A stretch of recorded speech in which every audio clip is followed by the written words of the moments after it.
ఈరోజు వైసీపీ ప్రభుత్వంలో మరి మంచి జరుగుతున్న పనులు కానివ్వండి, మరి అక్కడ జరుగుతున్న సంక్షేమ పథకాలు కానివ్వండి, వీటన్నిటిని చూసి ఈరోజు జగన్మోహన్ రెడ్డి గారి ఆధ్వర్యంలో, అంటే మా జిల్లా అధ్యక్షులు కురసాల కన్నబాబు గారి ఆధ్వర్యంలో, మరి చల్మలశెట్టి సునీల్ గారి ఆశీస్సులతోటి, ద్వారంపూడి చంద్రశేఖర్ రెడ్డి గారి సపోర్ట్ తోటి ఈరోజు వైసీపీ పార్టీలో జాయిన్ అవడం జరిగింది. జనసేన పార్టీలో బీసీలకు కానీ లేదంటే మహిళలకు కానీ విలువ లేదు అన్నది ఆల్రెడీ ప్రూవ్ అయిపోయింది.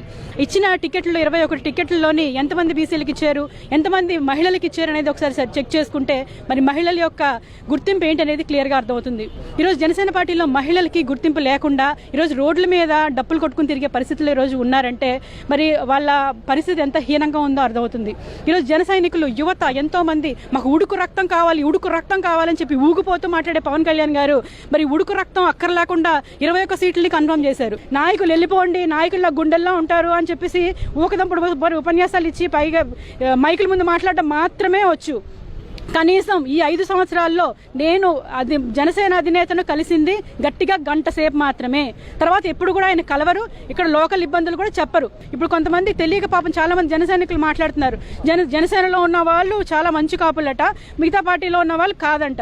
అంటే వాళ్ళు డివైడ్ అండ్ రూల్ చేసేటువంటి విధానాన్ని జనసేన పార్టీ నేర్పించింది, వాళ్ళలో వాళ్ళు కొట్టుకుని చచ్చే విధానం నేర్పించింది.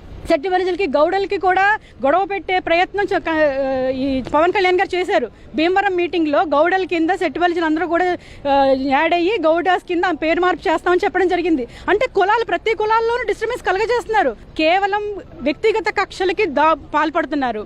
ఇది వరకు రాజకీయాలు చాలా స్నేహపూరితంగా ఉండేవి. ఎక్కడైనా అసెంబ్లీలో ఇబ్బంది ఒక మాట అనుకున్నా బయటకు వచ్చి స్నేహపూరితంగా ఉండే వాతావరణం కనిపించేది. ఈ రోజు ఎలా కనిపిస్తుంది? వ్యక్తిగతంగా టార్గెట్ చేస్తున్నారు. ఈరోజు జగన్మోహన్ రెడ్డి గారిని రాయితో కొట్టారని చెప్పేసి చాలా హేళనగా మాట్లాడుతున్నారు. పవన్ కళ్యాణ్ గారు అనలేదా అండి, నన్ను చేతుల్ని బ్లేడ్తో కోసేస్తున్నారని చెప్పి అనలేదా అండి? ఆయన ఏ సింపతి పొందడం కోసం అంటున్నారు? ఒక్కసారి ఆత్మ పరిశీలన చేసుకోవాలి. ఒక్కళ్ళ మీద ఒక టార్గెట్ చేసే ముందు మన పరిస్థితి ఏంటనేది ఆత్మ పరిశీలన చేసుకోవాల్సిన అవసరం ఎంతైనా ఉందండి.